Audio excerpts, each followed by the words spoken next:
Hello, good evening. My name is Akanya Ofori and this is Citi News Daily on Citi TV.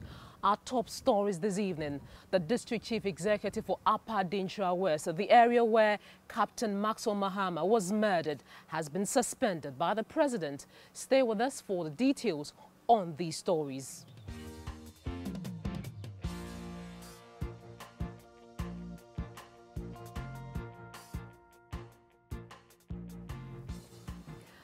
Today, scores of soldiers expressed their anger over the gruesome murder of their colleague, Captain Mahama.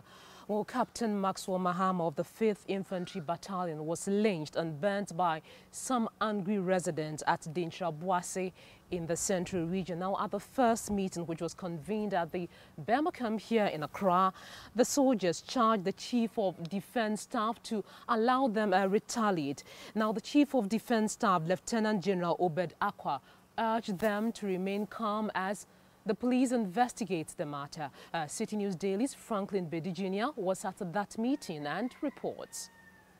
Emotions were high.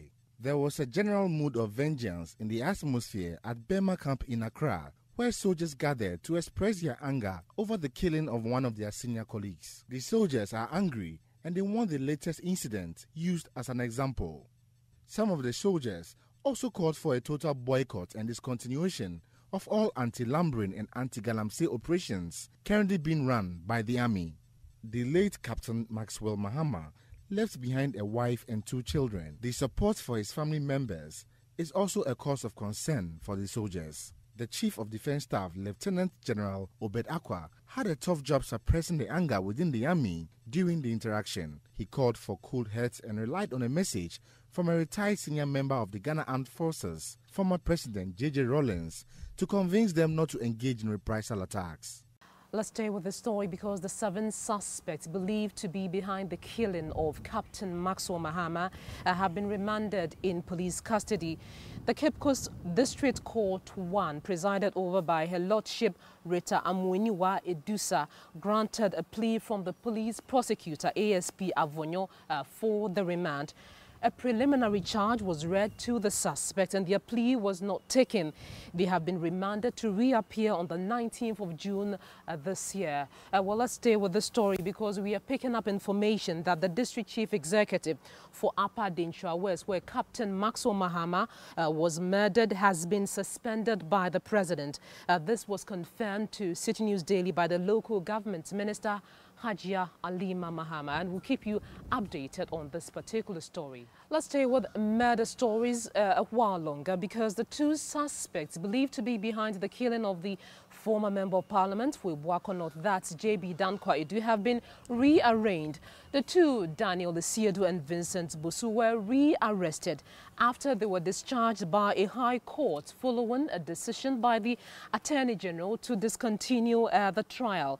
Citi News Daily's Caleb Kuda has this. The state has again arraigned the 2 suspects alleged to have murdered the late Member of Parliament for the Ibuako North constituency, JB Danquah, before a magistrate after their release.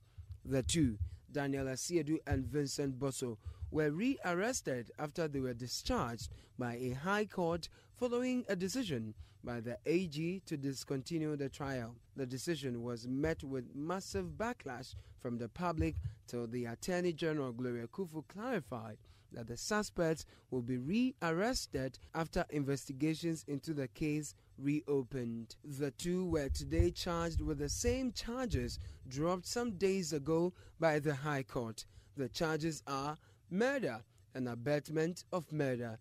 Prosecution in the case prayed the court for the suspects to be remanded as police investigate some new leads gathered. The presiding judge granted the request for remand and adjourned the case to June 14, 2017. There are fears that Ghana will be slapped with a judgment debt if it fails to go ahead and sign a contract for the purchase of a fleet of cars for the presidency.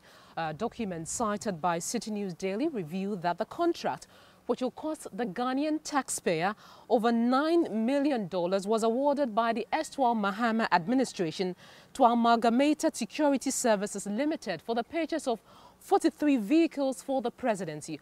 Well, this happened 4 days to the inauguration of President Nana Addo Danquah Akufo-Addo.